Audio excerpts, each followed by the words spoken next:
The sun burned low over the desert, spilling gold across the mesas and painting the horizon in smoke and fire.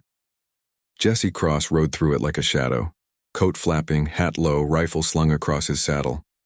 He was known in every saloon and sheriff's office west of the Rockies as the Iron Tracker, a man who never missed his mark and never asked why. To him, the job was simple: find them, take them in, get paid. Mercy didn't buy bullets, and questions didn't fill a whiskey glass. He had lived by that code for years. It had made him rich, respected, and feared, but it had also hollowed him out, leaving behind nothing but scars and silence. Every bounty poster he folded into his pocket was another piece of himself he stopped caring about. When he rode into Silver Ridge that evening, he wasn't looking for redemption, just work. The town shimmered in the heat, half dust, half desperation. The saloon's piano was out of tune, and the smell of sweat and gun oil hung in the air. Jesse pushed through the doors and conversation dropped to a murmur. Men recognized him immediately. Some nodded, others looked away. Behind a corner table sat a man too well dressed for the West, a cattle baron named Silas Dregg. His waistcoat gleamed, his boots polished to mirror shine. His eyes, though, were cold as a rattlesnake's. Jesse didn't trust men who smiled without warmth, but he sat anyway. "You're the one they call Iron Tracker," Dregg said, lighting a cigar. "I've got work for you, urgent work." Jesse said nothing, just waited. The Baron slid a wanted poster across the table. On it was the face of a young woman, dirt-smudged but defiant. Beneath it the words Clara Vale, wanted for murder and theft, dead or alive. The reward, $10,000. Jesse raised an eyebrow. "A lot of money for one woman." Dregg leaned forward. "She stole from me, killed my son when he caught her in the act. I want her brought in before she runs to the law with lies." The hunter studied the poster again. Most bounties were killers, rustlers, outlaws. But something about this woman's eyes stopped him. They weren't cruel. They looked cornered. He pushed the thought away. "You want her alive?" The Baron's lip curled. "Alive if it's convenient. But I'll pay full price either way." That was all Jesse needed to hear. He didn't care for motives. He cared for facts: name, location, pay. Still, as he pocketed the poster and stood to leave, Dregg added, "She was last seen near Coyote Canyon. Be careful. She's desperate." Outside, the evening wind carried the faint cry of a hawk and the smell of rain. Jesse mounted his horse, Dusty, and looked west. $10,000 could buy a new start. Land of his own, maybe a small herd, a chance to stop living out of saddlebags. But as he rode out of town, he couldn't shake the unease curling in his gut. He had hunted killers, liars, thieves, but never someone who looked so human. The wind picked up, tossing grit against his coat. He tightened the reins and muttered under his breath, "Doesn't matter, Jesse, a job's a job." But deep down, in the quiet place he never let himself listen to, something shifted. For the first time in years, Jesse Cross wondered if he was still hunting criminals, or if he had become one himself. And far out in the desert, a woman named Clara Vale was already running. Knowing the most feared bounty hunter in the West was on her trail. The desert stretched wide and merciless, a world carved from wind and bone. Jesse Cross rode slow through it, his eyes sharp beneath the brim of his hat. 3 days had passed since he'd taken the job, and Clara Vale's trail was growing colder with each mile. But Jesse had a knack for reading the land. Broken twigs, faint hoofprints, scraps of fabric caught on mesquite thorns. The desert spoke if you knew how to listen. He found her camp near a dry creek bed, a small fire pit long dead. A tin cup lying on its side. She'd been here recently. The ashes were still warm. He crouched, rubbing the soot between his fingers. "Half a day ahead," he muttered. He scanned the horizon where the tracks led northwest into canyon country. It was risky terrain, full of hidden gullies and caves. A clever place to hide or die. By nightfall, storm clouds rolled in, turning the sky the color of gunmetal.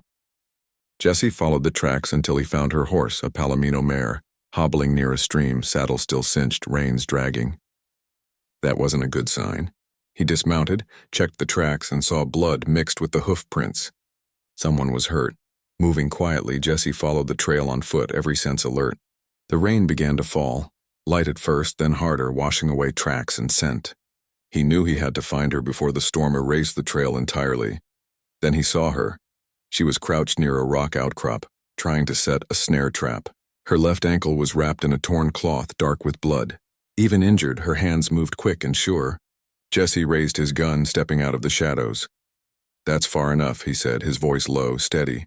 She froze, then looked up, eyes wide, lips trembling, but not from fear. He saw defiance there, the kind of fire that only burns in someone who's been running too long. "You're the bounty hunter," she said quietly. Jesse nodded once. "Clara Vale. Guess you've come to finish what they started." Her words caught him off guard. She didn't plead, didn't cry. She sounded tired, broken, but unbent. He motioned with his gun. "On your feet." She tried to stand, winced, and fell back to her knees. The rain came harder now, pattering on her shoulders, soaking her torn dress. Jesse cursed under his breath and holstered his gun.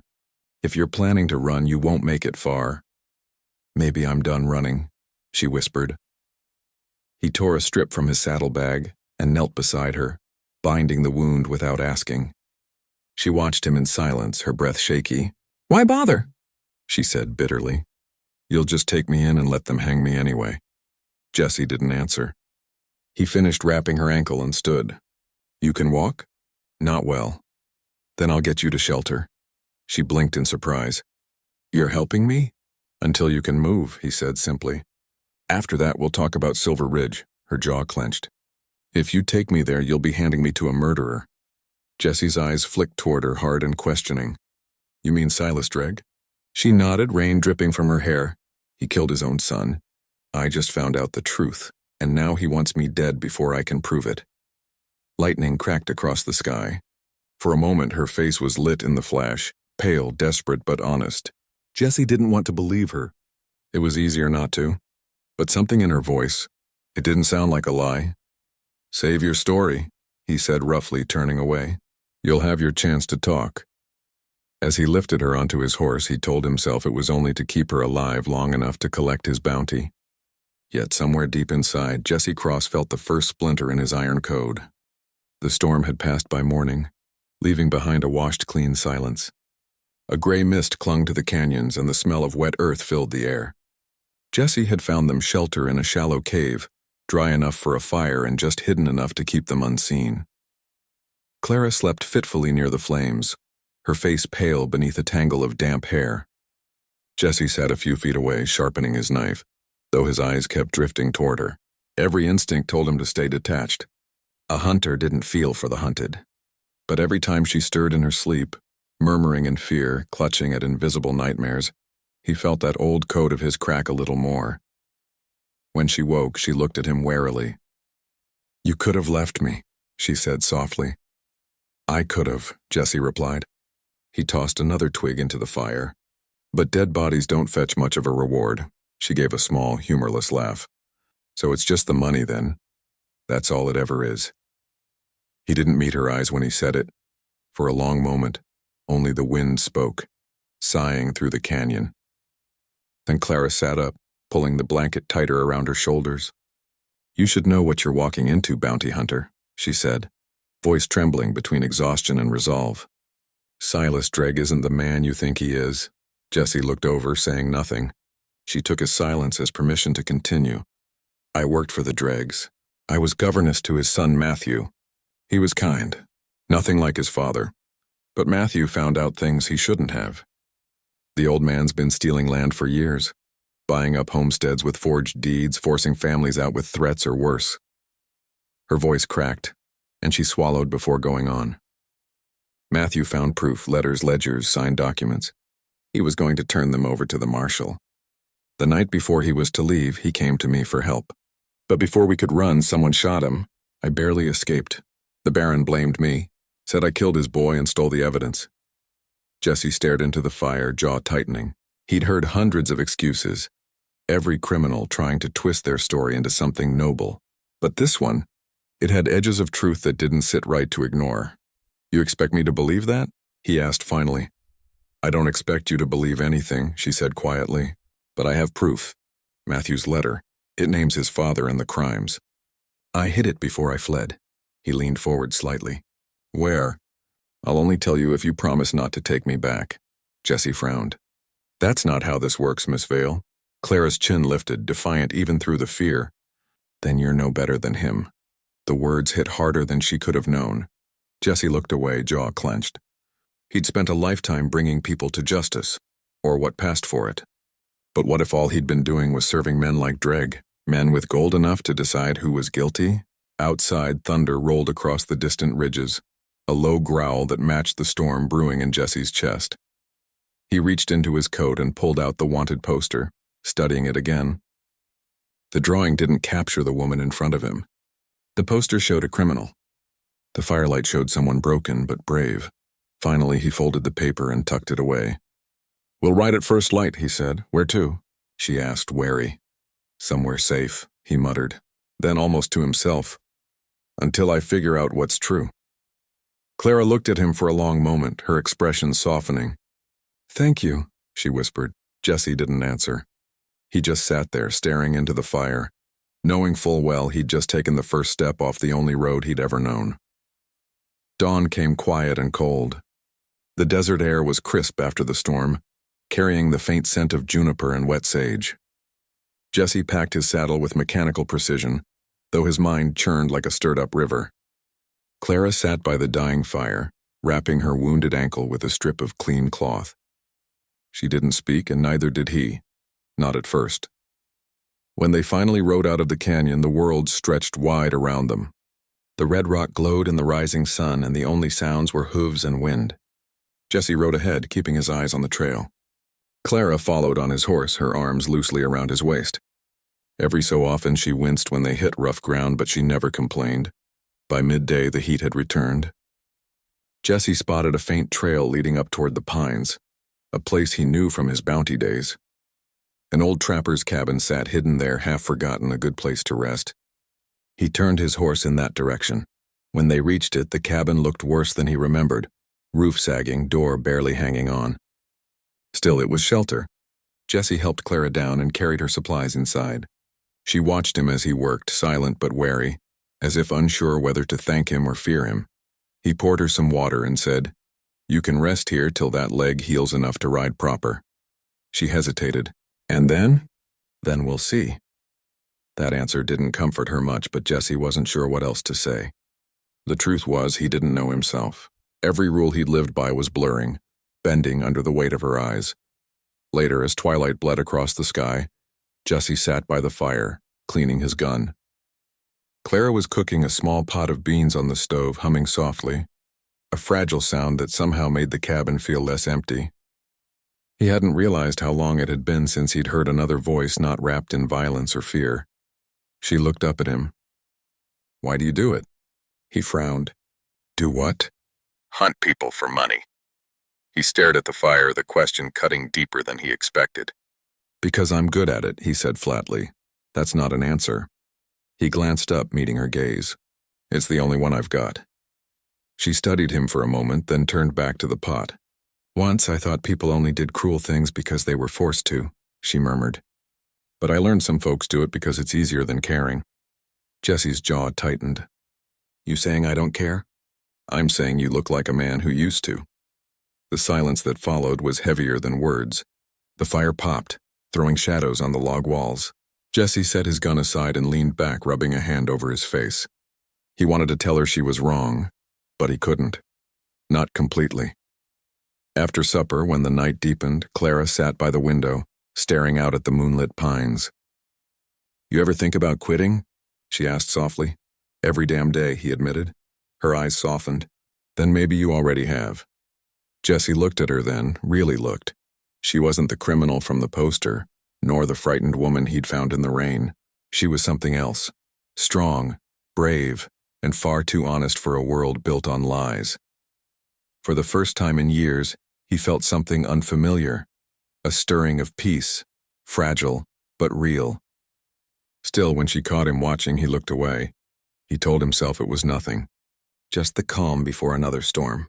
But in the silence of that small broken cabin, Jesse Cross knew he was no longer her hunter. He was becoming her protector, though neither of them dared say it aloud. The first flakes fell like whispers against the cabin roof. By morning, the world outside was white, silent, endless, and cold. The storm that rolled in from the north showed no mercy, and neither did time. Days passed with the wind howling through the pines, trapping Jesse and Clara together in that weather-beaten cabin. They settled into a rhythm of uneasy peace. Clara cooked when she could, and Jesse hunted rabbits and chopped wood. Neither spoke much about what came next. But the quiet between them wasn't empty. It was heavy with unspoken questions. On the third night, Jesse sat near the fire, mending his coat. Clara was reading from a tattered book she'd found in the trunk, an old Bible with half its pages missing. Her voice was soft as she read, more to herself than to him. When she stopped, Jesse looked up. "Why keep that?" he asked. "Doesn't seem like it's done you much good." She smiled faintly. "Maybe not. But sometimes it helps to believe there's a place where truth still matters." He said nothing, but those words stayed with him long after she set the book aside. Later that night, Jesse went to fetch more wood from the lean-to. As he stepped outside, a faint glimmer caught his eye, a lantern light moving through the trees. His instincts sharpened instantly. He crouched low, watching. 3 riders moving slow, careful. One of them carried a rifle slung across his back. Another wore a long black coat slick with snow. Jesse's pulse quickened. He recognized the coat. It belonged to one of Silas Dregg's hired men. He crept back inside and quietly shut the door. "We have company," he said, his voice low but calm. Clara froze. "Dregg's men?" "Looks that way." Her face went pale. "They won't stop, Jesse. He wants me dead, not caught." He nodded grimly. "I believe you now." The words surprised them both. Jesse grabbed his rifle and peered through the window. The riders were dismounting near the ridge, fanning out. They were hunting slow, methodical, men who knew their work. He turned back to Clara. "We can't stay. There's an old mining path through the gorge. It'll be rough, but it'll hide our tracks in the snow." She swallowed hard. "You could leave me. You'd be safe." He looked at her for a long moment. "Not anymore." There was no more to say. They packed quickly, just what they could carry, and slipped out the back of the cabin. The snow was falling harder now, stinging their faces. Jesse led her through the dark, guiding her by the hand. Behind them, voices shouted. Men had found the cabin. A gunshot cracked through the stillness, echoing like thunder. Clara flinched, nearly stumbled. Jesse turned, returning fire to keep them back. The night lit up in flashes of muzzle flame. When they finally reached the gorge, the snow was waist-deep. The path was narrow, winding between ice-slick rocks. Clara's ankle ached, but she pushed forward, trusting Jesse's lead. He kept her close, covering her with his coat whenever the wind grew too cruel. At last, when they stopped to rest beneath an overhang, Clara spoke through shivering lips. "The letter?" "The one Matthew wrote. It's in a mountain chapel 2 days north. I hid it beneath the altar before I fled. That letter can clear your name?" "It'll do more than that," she said. "It'll hang Silas Dregg." Jesse met her eyes. Snow clung to her lashes, her breath fogging in the cold. "Then that's where we're going," he said. She looked at him, surprised. "Why would you help me?" He gave a half smile that didn't quite reach his eyes. "Guess I've been chasing the wrong kind of bounty."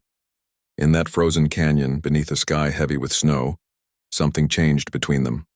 Clara Vale was no longer a fugitive, and Jesse Cross was no longer her hunter. He was her shield, and he knew he'd kill or die. The storm raged for 2 more days, turning the canyon into a white labyrinth of wind and snow. Jesse and Clara pushed north, each step heavier than the last. The world was a blur of cold breath and crunching ice beneath hooves. Behind them, they could hear distant echoes, men calling to each other through the wind. Dregg's riders hadn't given up. Jesse knew they were being tracked. The snow hid footprints, but not everything. A broken branch here, a dropped hoofprint there. These men were professionals, mercenaries who knew how to follow death through any weather. When the storm finally broke, the sun came out hard and bright, blinding on the snow. Jesse led them through a narrow gorge flanked by red cliffs. He stopped often to check the horizon. The silence felt wrong, too still, too watchful. By late afternoon, they reached a frozen creek. Clara was pale with exhaustion, her ankle swollen again.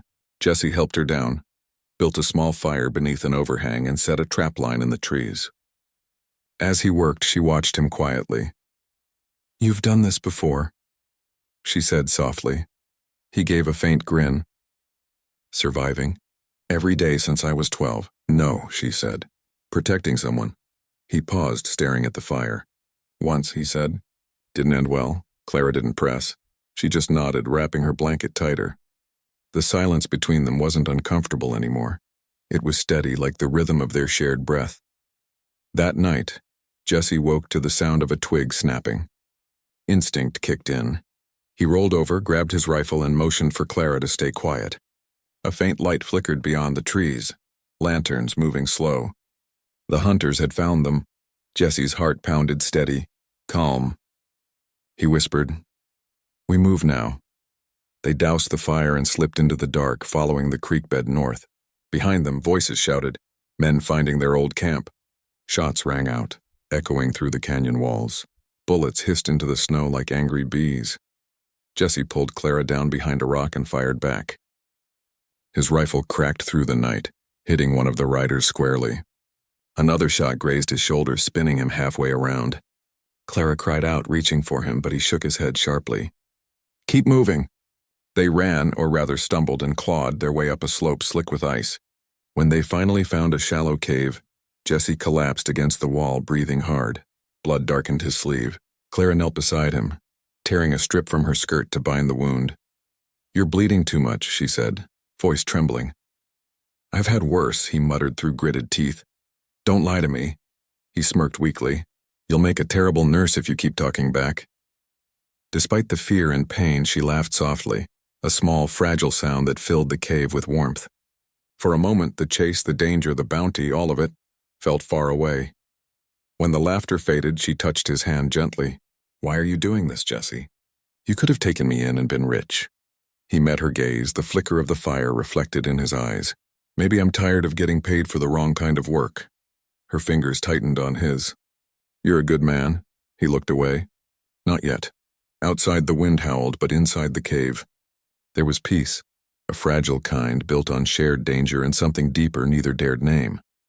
As dawn crept in, Jesse stood, his shoulder aching but his purpose clear. The chapel was only a day's ride away. He knew Dregg's men would come again, but he didn't care. For the first time in his life, Jesse Cross wasn't chasing a bounty. He was fighting for something worth dying for. Before letting those men take her. The snow thinned by midday, giving way to open country, a valley rimmed with dark pines and streaked with sunlight. At its heart stood a small stone chapel, weathered and half-forgotten. The cross at its peak leaned slightly, and the bell was cracked, but to Clara, it looked like salvation. "There," she whispered. "That's where I hid the letter." Jesse nodded, scanning the ridges. His eyes never stopped moving. The silence was wrong again, too heavy, like the air before lightning strikes. He'd felt this quiet before. It was the kind that comes when death is near. They reached the chapel just as the sky began to bruise with dusk. Inside, the air was cold, smelling of dust and candle wax. Clara limped to the altar and knelt. Her fingers searched beneath a loose stone until she pulled free a small oilskin pouch. From it, she withdrew a folded letter, the paper yellowed and creased but still legible. "This is it," she said, her voice shaking. "Matthew wrote everything, names, dates, land deeds, proof of his father's crimes." Jesse crouched beside her, glancing over the parchment. It was damning, enough to hang a man twice over. He felt a grim satisfaction stir in his chest, but it didn't last long. Outside, a single echo rolled through the valley, the sharp crack of a rifle. Clara froze. Jesse's blood ran cold. He moved, fast, snatched her by the arm and dragged her toward the back pews. "Down!" he barked. A second shot shattered the chapel's stained glass window, scattering shards like colored rain. Voices followed, men shouting, boots crunching snow. Dregg's riders had found them. Jesse cursed under his breath and peered through the crack in the door. There were at least 6 of them, fanning out across the churchyard. In the center rode Silas Dregg himself, wrapped in a long coat of black wool, his face pale and cruel in the dying light. Jesse felt rage boil low in his chest. "You brought hell with you, old man," he muttered. Clara gripped his sleeve. "Jesse, we can still run. There's the ridge." He shook his head. "They'll see us in seconds. You've got the letter." That's what matters now. She stared at him, fear dawning in her eyes. What are you saying? He looked at her with that same steady calm he'd shown every time danger came, but this time there was something else behind it. Tenderness. Regret. I'll hold them off.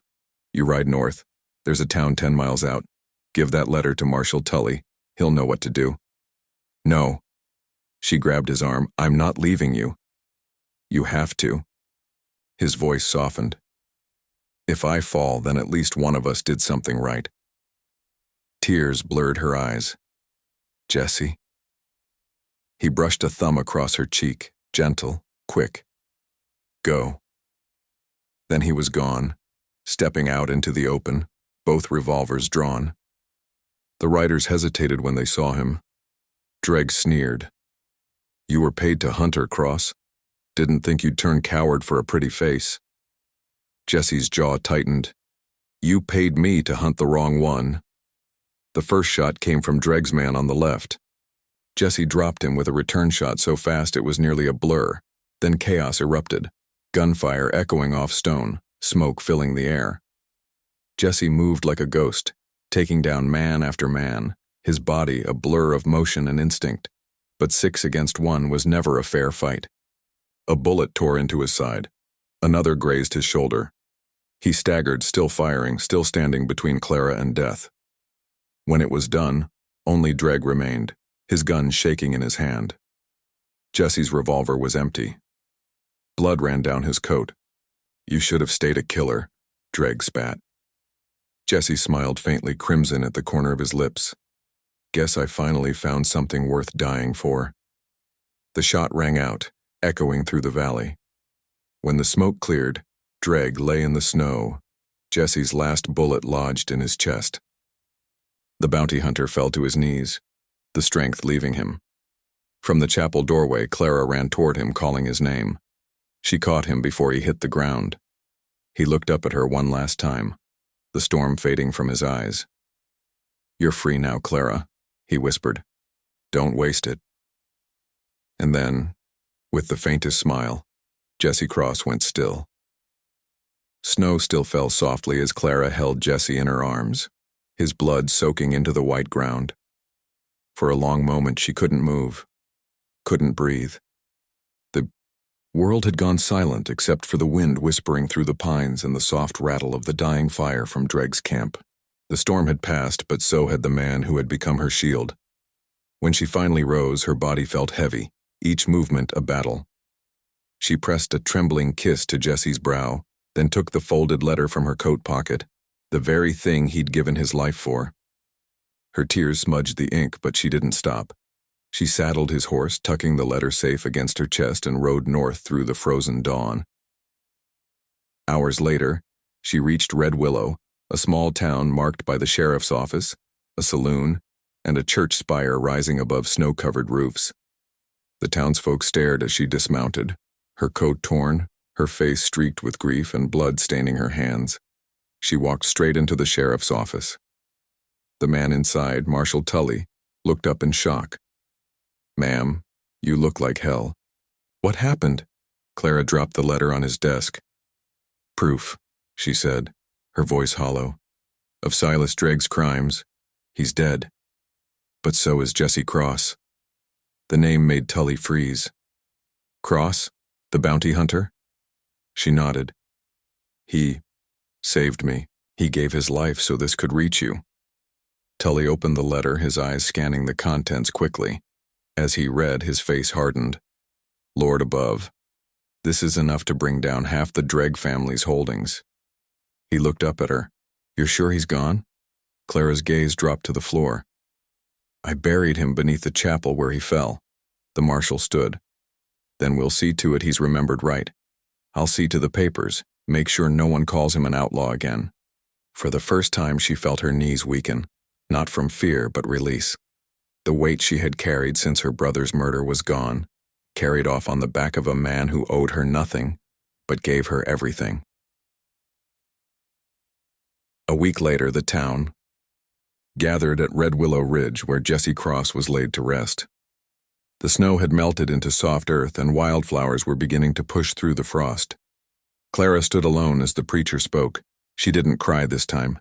The ache was still there, but beneath it was something stronger. Peace.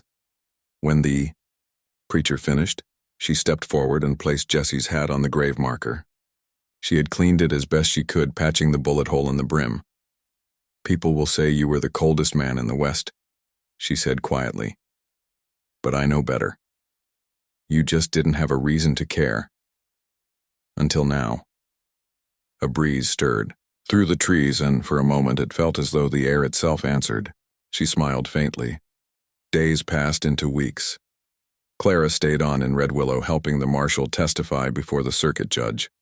The Drag estate was seized, and the truth spread fast across the frontier, how the most feared bounty hunter had turned on his employer to save an innocent woman. But the story changed with each telling. Some said Jesse Cross had found redemption. Others said he'd fallen for his mark and died for love. Clara never corrected them. She just smiled, because in her heart, both were true. One spring morning, she returned to the chapel where he had fallen.